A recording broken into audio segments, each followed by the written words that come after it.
last class for the weekend. This is our advanced class for Jammin in July 2022. Okay, so we were working connection. The connection aspect of this was learning how to keep a continual connection. I can use any part of her body as a connection point. Front of the shoulder, back of the shoulder, bicep, tricep, front of the forearm, back of the forearm, wrist. I could use the hip, because a lot of times we do things like that. We'll do a roll in. Guess what? We're going to go for a hip catch. Or I'm going to catch her up high if I'm doing a whip. So I can do a high drape or a low drape, and then guess what? I'll lead her off of that. So that's why we had you practicing the rotation exercises and learning how to use, if I don't catch her, what does she do? She keeps going around until she feels another lead. How many of you have seen moves that go like this, from one shoulder to another with the same hand? See, what does she do? She continues to press. I did not lead her back on this last one, so what did she do? She stayed there, waiting for my lead.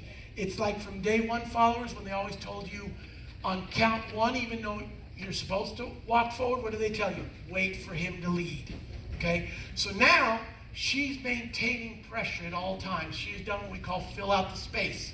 I go into other things, she'll feel pressure, she knows to keep going.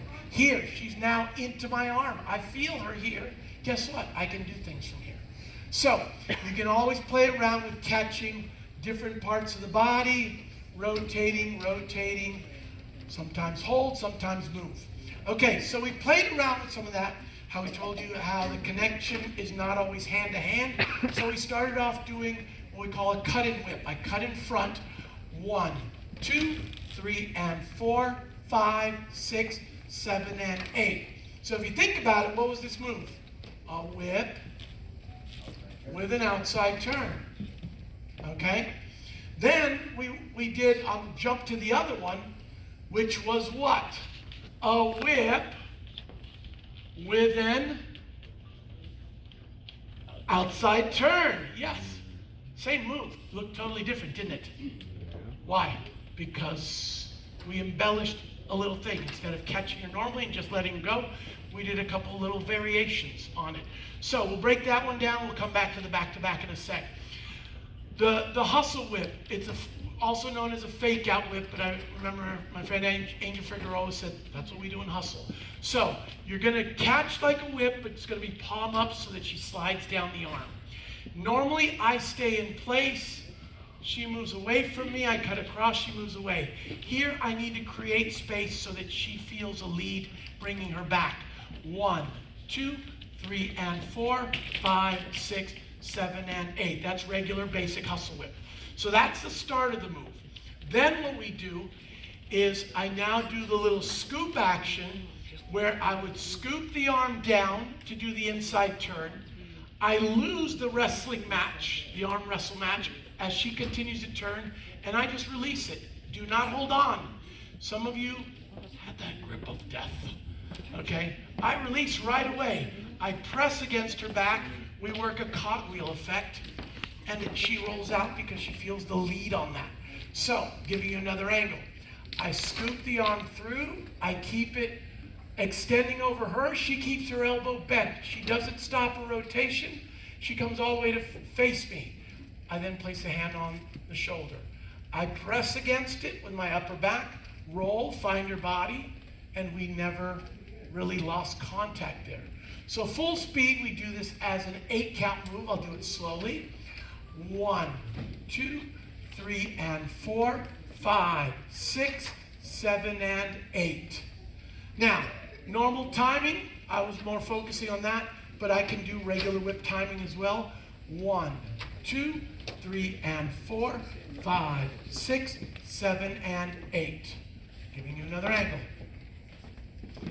So we did 1, 2, 3, and 4, 5, 6, 7, and 8.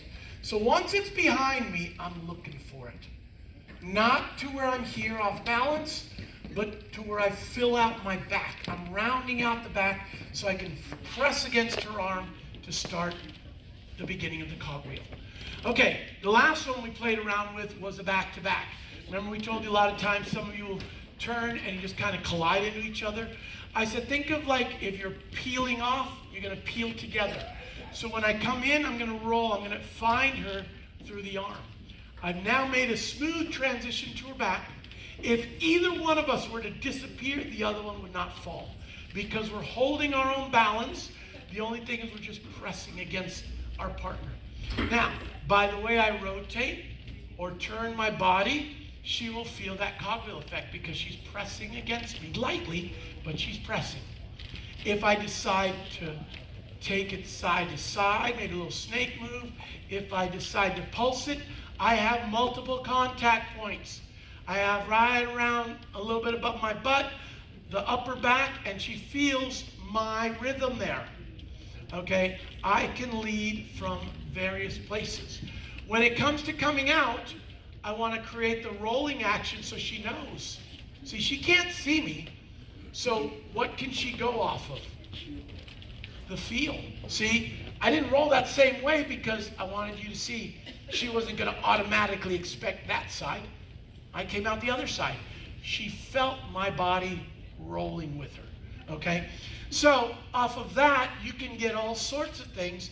You could even go into the move we just did by reaching back, finding her arm, circle it over. Guess what? Same exact ending. From the back to back. So all we did was just the same thing. So I can, at some point I can find her arms. We're still supporting our own weight. I lead her out for an inside turn. Scoop. Shoulder, roll, out. Off we go. All right? Great job, guys.